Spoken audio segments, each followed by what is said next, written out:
here. We're looking at the new Hartke KB15 combos that have just recently come out. They're a really cool little amp. They've got a lot of features packed into quite an affordable package as well. What they've basically done is they've kept the same kind of enclosure as the old kickbacks of days gone by, but it's got this new tougher outer shell. So you can still have the back angle on this, so you can use it as a monitor if you're practicing.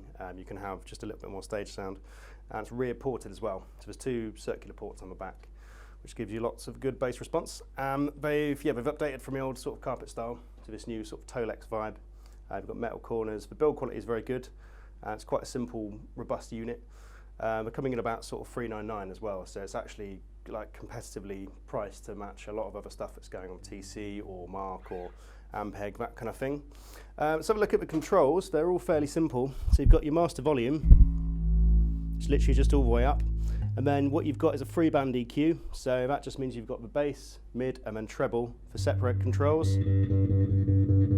Just like that. A little bit of mid if you're doing more punk stuff, and then obviously bass frequency there as well. I'll leave it all flat for this demo.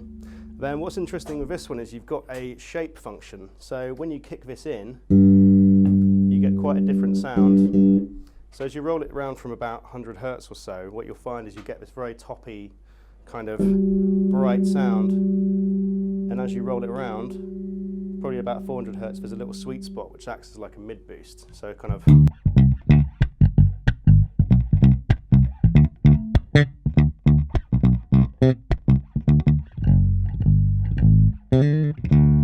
And then as you roll past this middle point, what you tend to find is you get a bit of a kind of vintage loudspeaker emulator vibe, similar to a Mark bass, which rolls off a lot of your top. So you end up with a much more bassy, old school kind of Motown vibe, a little bit like this.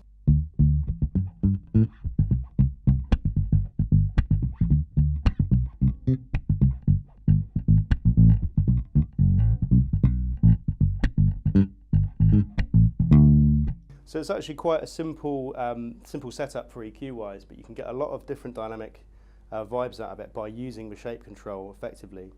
So I'm using a 60s lacquered Fender Jazz, so it's your standard setup for volume, and tone. So for example, if you're using something similar with these kind of controls, you could say roll your back pickup off, roll your tone off, and use this in conjunction with the mid scoop round to the far end. You can get some really good vintage tones out of it, a bit like this.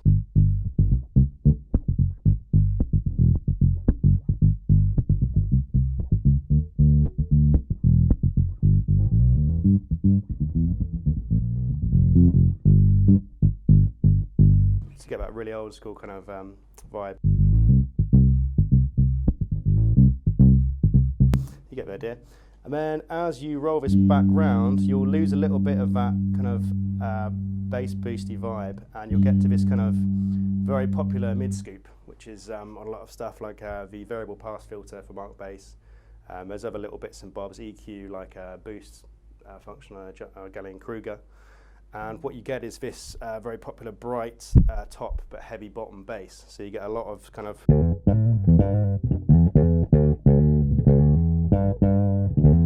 bite on that. So I whack this back to both up full and tone just a little bit, kind of just past the off point, so there's a little bit of brightness. You can get a very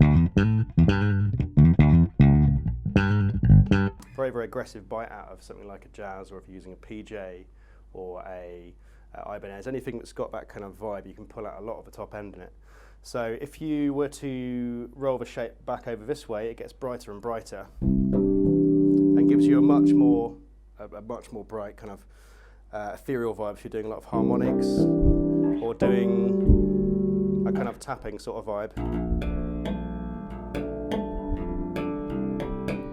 It kind of really pulls all of those qualities out of it. But yeah, overall it's a really solid little amp. It's very well built, it's good, it's well priced, and yeah, it's definitely worth checking out. We've got these in store now, and it comes in this is a KB15, so it's a single 15-inch cone.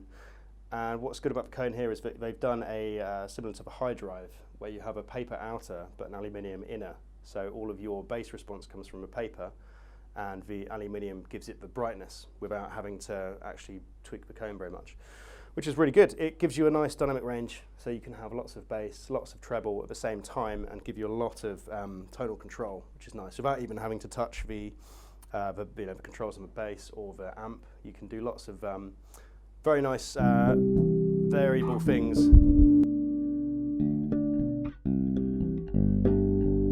without losing your top or your bottom end. So this also comes in a KB12, which is a 12-inch driver. It's the same setup as the 15, where you've got a paper outer, aluminium inner. It comes in about sort of 289 roughly, and it's just a little bit smaller. So if you're looking at either of those, the KB15 or the KB12, they are both 500 watts at 4 ohms, which means you're getting the maximum out of the head, because most stuff is geared at 8 ohms, so it would work out about 350. These are actually designed to give you the entire load from the head. So from a practice amp, just using it very sort of sparingly just at home, and just, you know, sort of that kind of stuff. Or you can actually use this to small gigs, medium gigs, and even larger gigs as well, with the addition of the DI as well. So you can effectively have this do a certain amount of work for you, and the DI can go to a front of house engineer. Normally you'd have like a DI box on the top. You don't need to do that with these. You can actually have them just come straight from a head, which means that it doesn't have to work nearly as hard to produce like a really fat live bass sound.